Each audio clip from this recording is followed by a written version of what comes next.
I thought it was just another party. Loud music, cheap drinks, familiar faces. Then I saw him. Ryan was leaning against the counter, laughing at something someone said. Same smile, same easy confidence. For a second, everything felt normal, safe. I should have stayed on the other side of the room. I didn't. Maybe it was the alcohol, or the way the lights were low, shadows softening everything. Or maybe it was just timing, bad timing. I caught him looking at me. He looked away. My stomach flipped anyway. People kept bumping into me. Music thumped through the floor. Someone shouted my name, handed me a drink. I nodded, smiled, pretended I was listening, but my attention kept drifting back to him.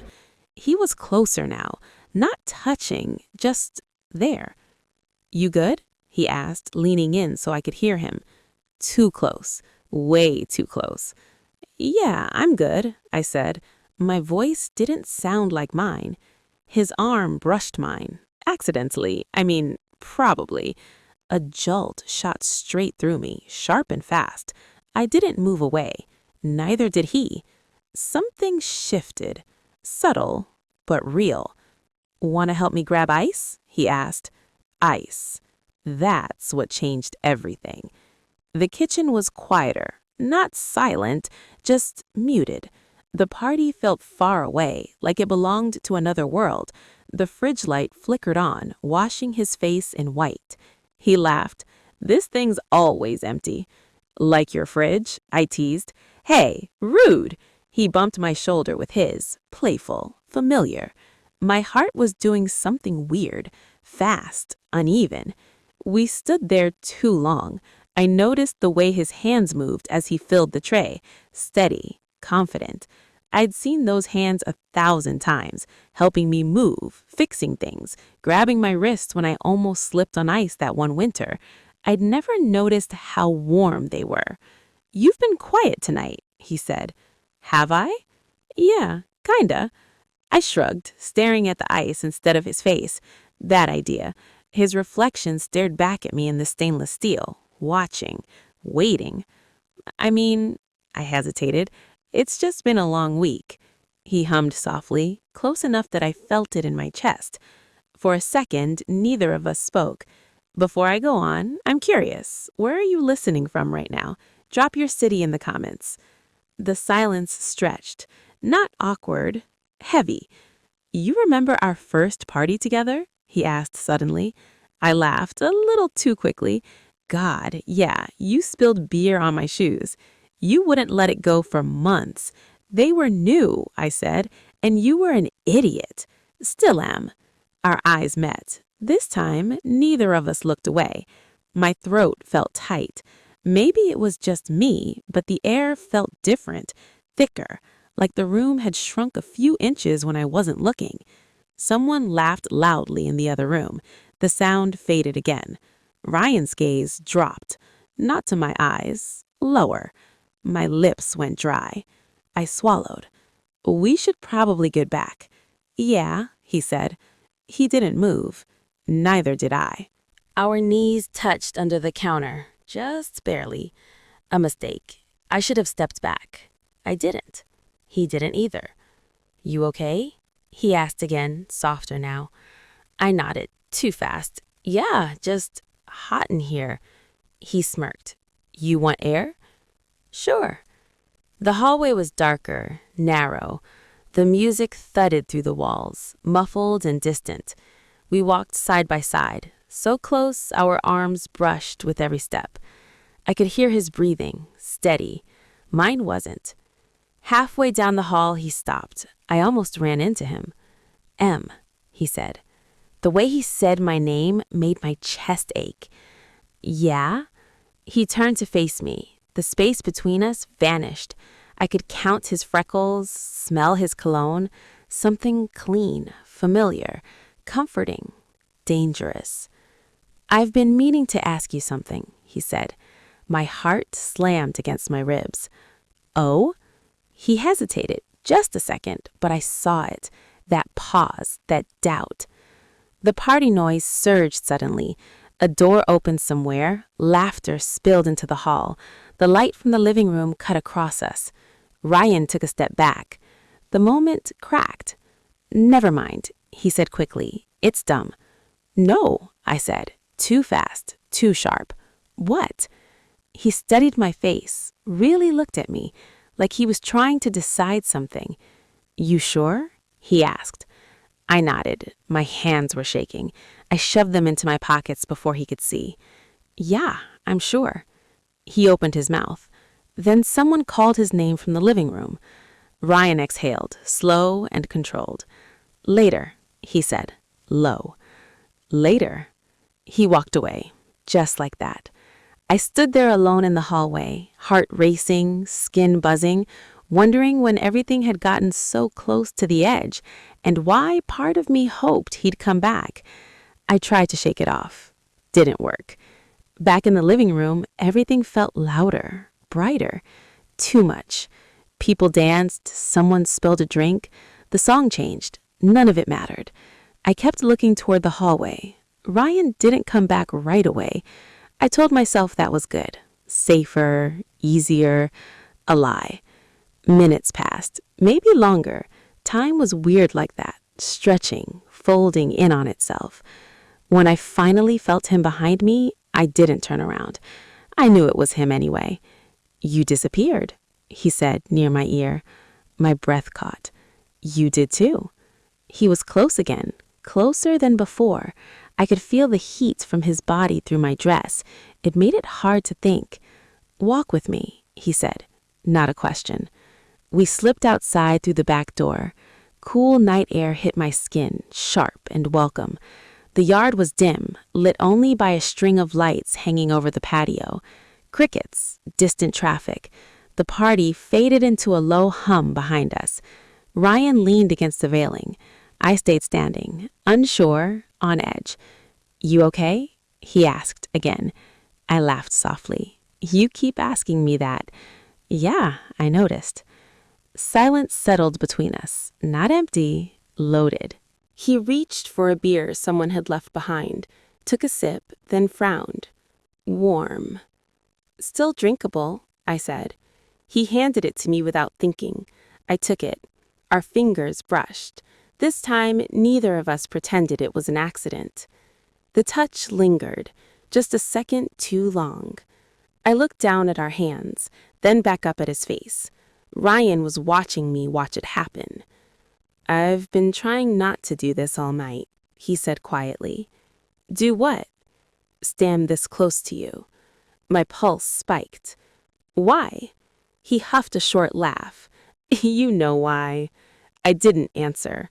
Couldn't. Saying it out loud felt dangerous.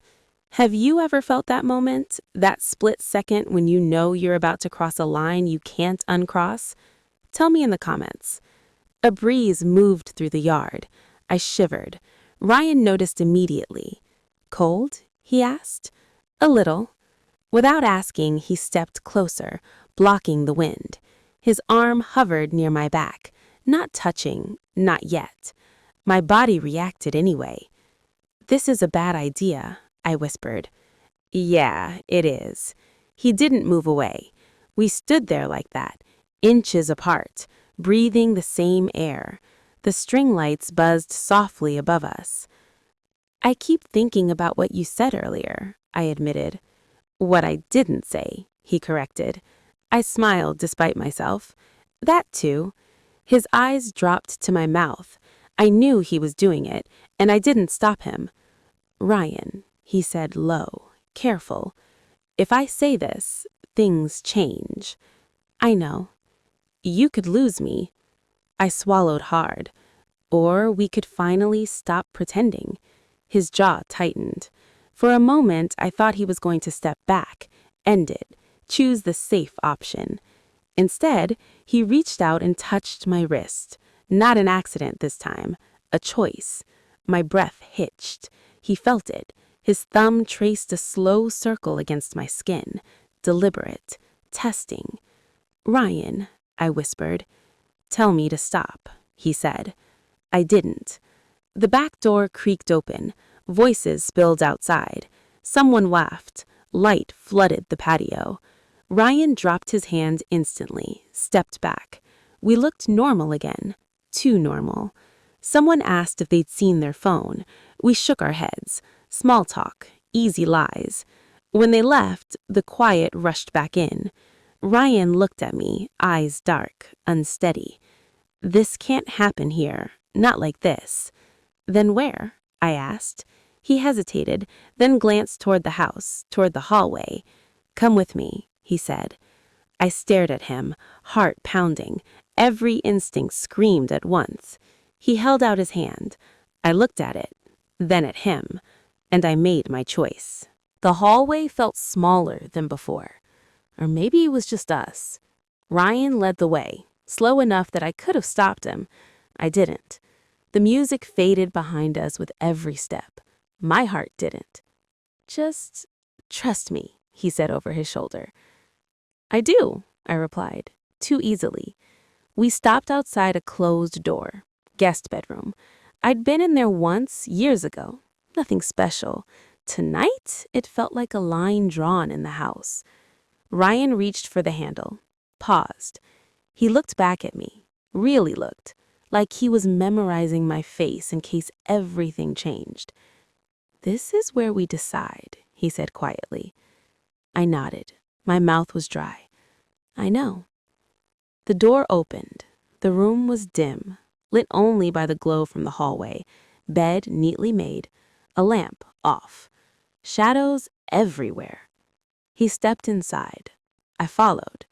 The door closed behind us with a soft click. Too soft. Silence rushed in, thick, heavy, pressing against my chest. The party was gone now. It was just us. 4 walls, no distractions. Ryan leaned back against the dresser, hands at his sides, tense. I've wanted to say this for a long time, he said. My breath came shallow. Say it. He pushed off the dresser, one step closer, then another. I stayed where I was, barely breathing. I didn't want to be the reason you lost something good, or someone, he said.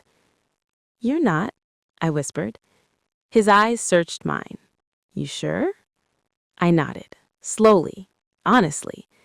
He stopped inches away. I could feel the heat from his body, smell that familiar cologne. Something inside me unraveled. I should stop, he said.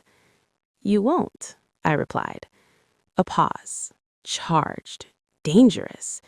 His hand lifted, hovered near my face. He hesitated, knuckles brushing my cheek by accident, or maybe not. My skin burned where he touched me. Emily, he breathed. My name sounded different like that, like a question. I tilted my head without thinking, just enough. His thumb traced along my jaw, feather-light, intentional. My eyes fluttered closed. 1 more inch and everything would change.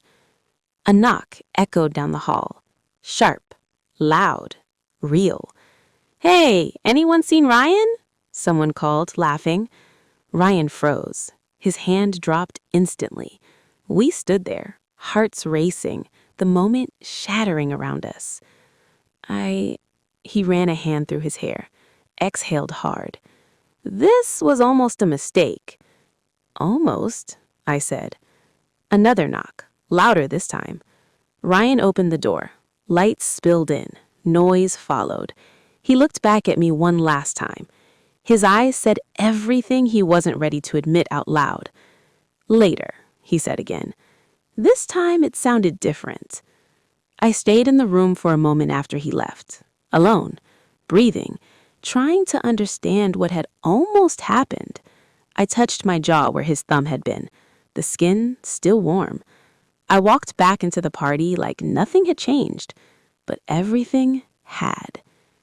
What do you think happened after that night? Tell me in the comments.